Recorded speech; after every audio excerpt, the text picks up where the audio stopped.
जयराम जी री अभी जो है अभी राजस्थान में ने बड़ी संख्या में ने एक गोवंश तस्करी रो मामलो सामने आयो और वरना बाद में ने पूरा गोभक्त जितना भी है अपने पूरा राजस्थान रा बना मैंने तहलको मच गयो है। बड़ी संख्या में ने जो है लोगार मन में ने जो है आक्रोश व्याप्त वे गयो है। अणी माहौल में ने आज राजसमंद में ने एक ज्ञापन दीदो गयो है। अणी ज्ञापन पे अपन साथ में है पूज्य संत श्री ज्ञानानंद जी तो वणाऊँ आपा अणी मामला पे आप बात करांगा। अणी यो कई मामलो कई है और अनारो कई कहणो है सर यानी यो पूरो मामलो कई है कई तरह यो मामलो गयो जी। जय गौ माता।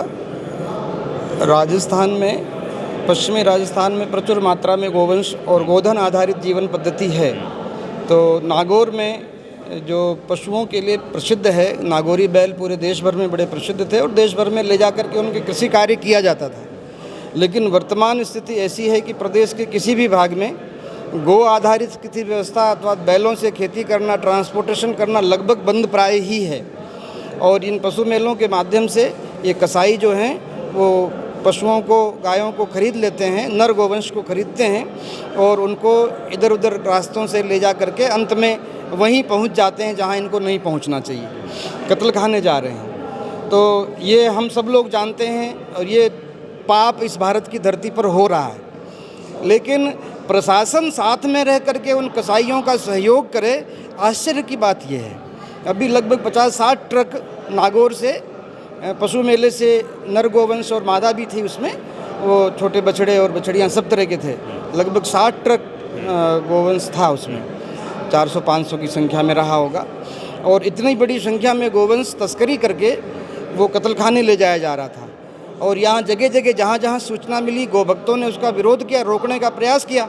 तो यहाँ के प्रशासन ने कहा कि ये सब पशुपालन विभाग, एनिमल हस्बेंड्री जो है, और रेवेन्यू विभाग और मेला प्रशासन, पुलिस प्रशासन सबकी अनुशंसा से विधिवत वैधानिक पूर्वक जा रहा है। लेकिन वो सब फर्जी था। मध्य प्रदेश की सीमा पर गोवंश पहुँचा, यहाँ से राजस्थान ले जाते हैं, राजस्थान से मध्य प्रदेश, और मध्य प्रदेश में जो बड़वानी जिला है और नर्मदा जी के तट पर ही है, और इस तरफ बड़वानी के इस तरफ है नंदुरबार, महाराष्ट्र का। तो नर्मदा पार करके और नंदुरबार में गोवंश पहुंच जाता है और वहाँ जंगलों में ये कसाई बैठे हैं जगह जगह और पिकअप है इनके पास। उन पिकअप में भर करके सीधा देवनार कत्लखाना बम्बई पहुंचा देते हैं। तो ये प्रकारांतर से गोवंश देवनार कत्लखाने जा रहा था।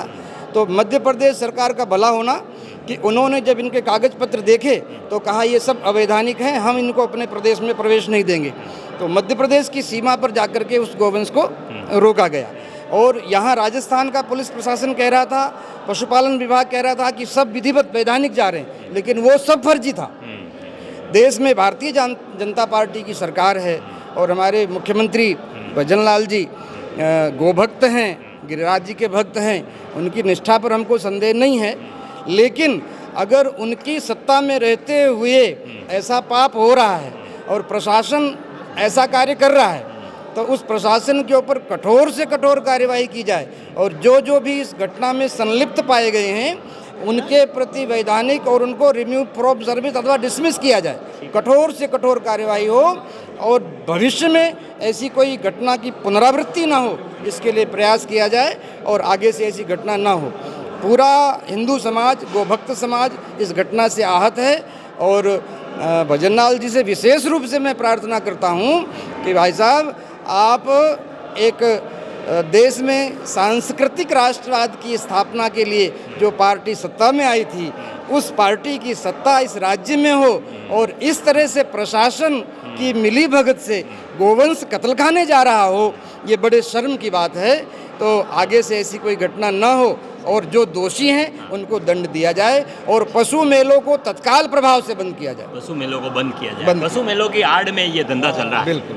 पशु मेले में क्या इकट्ठा इनको गोवंश मिल जाता है, खरीदार यही होते हैं। एक बार आए, बछड़ा कोई लेके गया है, कितना बोले 200 रुपया ले ले, फिर दूसरी बार जाते हैं कि 500 रुपया ले ले, और ऐसे करके न तो कोई ग्राहक है और न कोई खरीदने वाला, न कोई, वही के वही लोग हैं।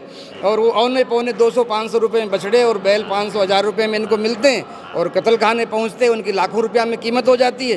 तो ये लोग सबको पैसा देते हैं प्रशासन को, पुलिस को, पशुपालन विभाग को, सबको पैसा देते हैं। मुझे यूँ बताओ कि ये भोपाल का देश है और यहाँ पर हिंदू समर्थक अपन सरकार समझते हैं कि मोदी जी की सरकार है, और इस देश में अभी तक गो हत्या बैन नहीं हो पाई है, कत्ल खाने बंद नहीं हो पाए हैं, इस पर ये अभी तक कोई कानून नहीं ला पाए हैं, क्या कहेंगे आप?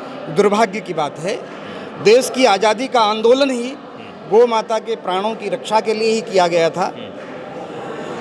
बाल गंगाधर तिलक जी और महात्मा गांधी जी प्रभृति उस समय जो भी देश के कर्णधार नेता थे, उन्होंने प्रयाग में कुंभ मेले पर ये शपथ ली थी कि जिस दिन देश आज़ाद होगा उसी दिन कलम की एक नोक से भारत के माथे पर जो ये गोहत्या का कलंक लगा हुआ है वो मिट जाएगा, उसको बंद कर दिया जाएगा। लेकिन देश के लगभग 75-76 साल हो रहे हैं आज़ादी के, और आज तक भी इस कलंक को नहीं मिटाया जा सका है।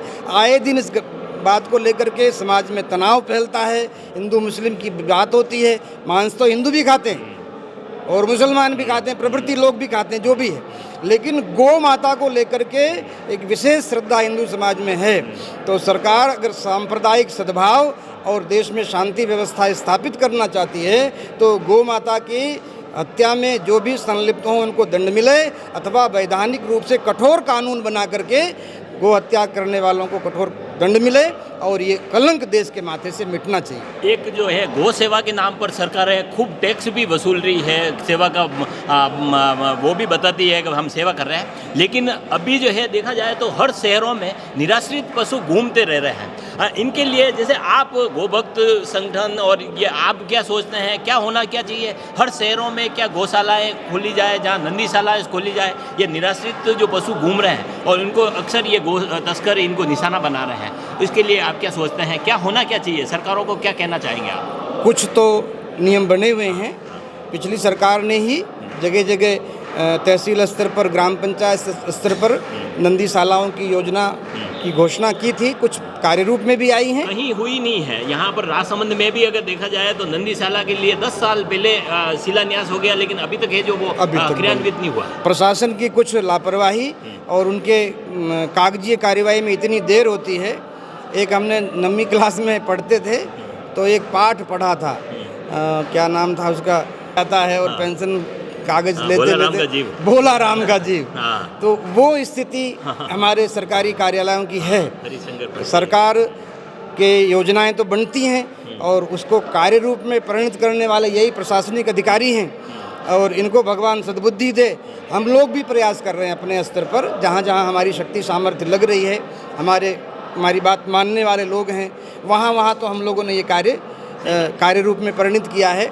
और आगे सरकार के और समाज के दोनों के सहयोग से हम लोग ऐसा प्रयास करेंगे कि इस तरह से जो निराश्रित गोवंश जो छोड़ते हैं, समाज में भी जागृति आए, कुछ समाज करे, कुछ प्रशासन करे, तो इसका समाधान निकल सकता है। ठीक है, हाँ, तो आप जय प्रणाम सर, बहुत बहुत धन्यवाद। तो आप देखियो कि वास्तव में जो है गौ माता रा लिए जो है ये सरकार मोटी मोटी बातें करे कि भाई यह बीजेपी सरकार ठीक है, कांग्रेस सरकार ठीक है, लेकिन देखो जावे तो ये सरकार सब एक जैसी सरकार है। गौ हत्या पे जो काम वेणो चाहे, जोटे कि जमीनी स्तर पे जो काम वेणो चाहे, गौ तस्करी पे रोक लेनी चाहे, कत्ल खाना बंद वेणा चाहे, अणी पे है जो अभी तक पुख्ता तौर पे कई काम नहीं वे सको है। आगे भी अणु संबंधित और भी खबर आप तक बताता रहवा। आप देखता रहो खबर में बड़ी। बहुत बहुत धन्यवाद।